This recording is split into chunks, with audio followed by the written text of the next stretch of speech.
रूसी सदर Vladimir Putin ने ईस्टर के मौके पर पैगाम में कहा कि मुल्क में कोरोना वायरस की सूरत हाल कंट्रोल में है। इस वक्त मुश्किल वक्त है, जल्द ही निकल जाएंगे इस वक्त से। मॉस्को से शाहिद घुमन की रिपोर्ट।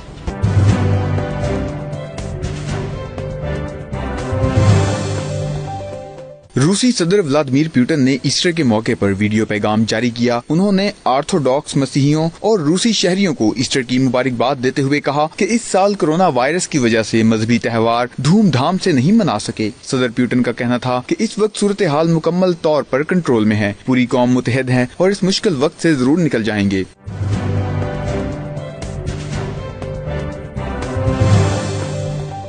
सदर पुतिन का मजीद कहना था कि दूसरे ममालिक की सूरत हाल को देखकर यहाँ पर वक्त से पहले ही जरूरी इकदाम कर रहे हैं। लोगों की सेहत और हिफाजत के लिए बड़े वसाइल की जरूरत है, जिनका इस्तेमाल करके लोगों को परेशानी से निकालेंगे। शाहिद घुमन, 92 न्यूज़, मॉस्को, रूस।